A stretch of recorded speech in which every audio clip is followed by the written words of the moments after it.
अगर आपने आमिर खान की फ़िल्म थ्री इडियट्स देखी होगी तो आपको फुनसुक वांगडू का वो कैरेक्टर याद होगा।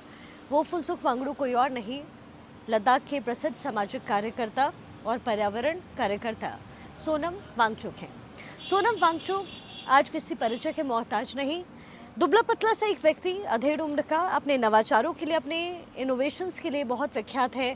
फिर चाहे वो आर्टिफिशियल ग्लेशियर बना करके पानी की कमी दूर करना हो, सेना के लिए हाई एल्टीट्यूड में -डिग्री में रहने लायक टेंट बनाना हो, सोनम वांगचुक इन सब के लिए मशहूर है। इन सब चीज़ों के लिए उनका नाम लिया जाता है।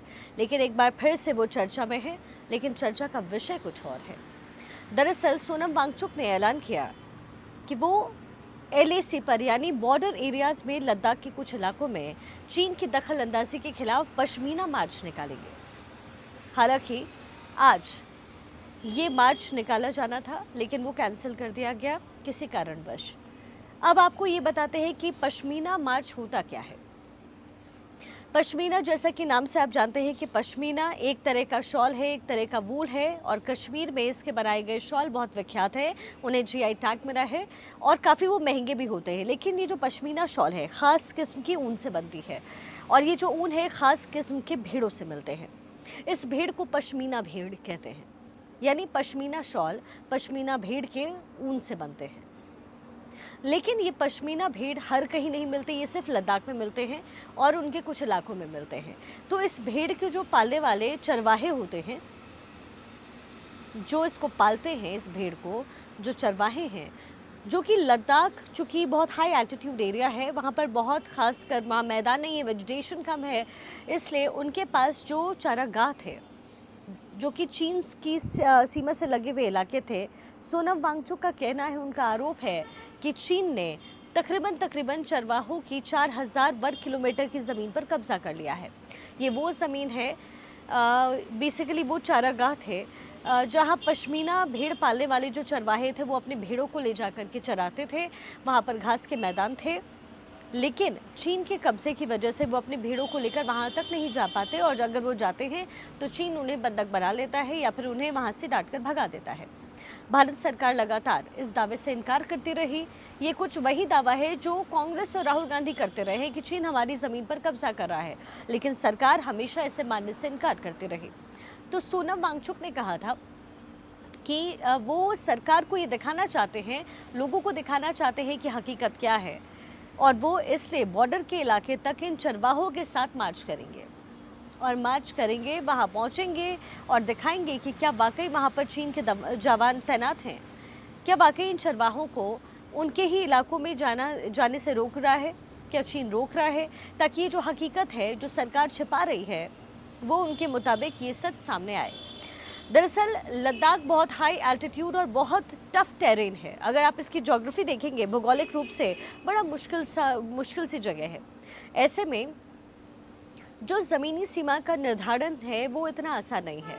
कहाँ किसकी ज़मीन है, कहाँ किसकी ज़मीन नहीं है चीन के साथ, क्योंकि हमारा बहुत पुराना सीमा विवाद है। LAC पर स्थिति स्पष्ट नहीं है कि LAC जो है कि जो लाइन है उसको लेकर के एक रूपता नहीं है, सबके दावे अलग अलग हैं, लेकिन उसका जो नुकसान है वो लद्दाख के लोकल्स को उठाना पड़ रहा है। और कई बार ऐसे मामले सामने आए जब ये चरवाहे अपने अपने इलाके में पहुंचे भेड़ चराने, अपने पशु चराने, तो पता चला कि वहाँ पर चीनी सैनिक जो हैं वो कब्जा किए बैठे हैं और उनके साथ उनकी झड़पें हुई हैं। आपको यहाँ एक और चीज़ बताते हैं कि ये इतना यहाँ टफ टेरेन है कि यहाँ पर निगरानी रखना भी मुश्किल है। ऐसे में ये जो बॉर्डर्स में रहने वाले जो गरीरिये हैं या जो ट्राइब्स होती हैं, ये कई बार सरकार के लिए, सुरक्षा बलों के लिए खुफिया एजेंसियों की तरह भी काम करती है, उनके लिए इंफॉर्मेशन प्रोवाइड करती है। अगर उनको कोई दिखता है चीनी गतिविधि तो कई बार वो रिपोर्ट भी करते हैं, तो इनकी बहुत ज़्यादा अहमियत है। ऐसे में सोनम का ये आरोप और दावा बहुत सनसनी है। सोनम वांगचुक का जो दावा है, उनका जो मार्च है वो बहुत सेंसिटिव इलाकों में है, इससे ज़िले में शांति भंग होने की उम्मीद है, और इंटरनेट पे भी कुछ बंदिशें वहाँ लगाई गई, उसकी स्पीड घटाई गई और उसको 2G बनाया गया। इसके बाद सोनम वांगचुक ने दोबारा से प्रेस कॉन्फ्रेंस की और कहा कि उनका जो मकसद था ये बताने का कि वाकई में चीन जो है भारत की ज़मीन पर कब्जा कर रहा है, उनका मकसद पूरा हुआ। वो अपना मार्च वापस ले रहे हैं क्योंकि वो नहीं चाहते कि लोगों को किसी किस्म की समस्या हो। तो ये है पश्मीना मार्च। अब यहाँ पर सवाल ये उठता है, चूँकि ये वही दावा है जो कांग्रेस लगातार दोहराती रही कि क्या वाकई चीन ने भारत की ज़मीन को कब्जा किया है, क्या वाकई चीन धीरे धीरे आगे बढ़ा है, इसका नुकसान भारत के चरवाहों को उठाना पड़ रहा है। और अगर ऐसा है तो सरकार बात सुनने की जगह छिपाने क्यों चाहती है, ये सोनम वांगचुक के आरोप हैं।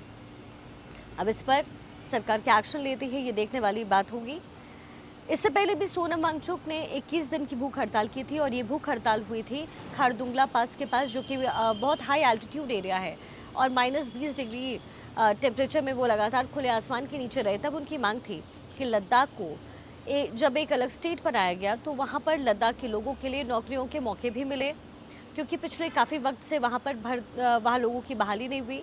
इससे पहले जम्मू कश्मीर का जो पब्लिक सर्विस कमीशन था वो वहाँ पर नौकरियाँ बहाल करता था, लेकिन अब ऐसा नहीं होता है। तो यही मांग थी सोनम वांगचुक की, इसी बात को लेकर लड़ाई थी लगातार, लद्दाख के मुद्दों को लेकर के वो सक्रिय रहे और सरकार लगातार लद्दाख और जम्मू कश्मीर को लेकर के बहुत ही अग्रेसिव रही है। ऐसे में ये उम्मीद है कि आने वाले समय में जो सोनम वांगचुक की मांगे हैं उस पर कोई एक्शन सरकार लेगी।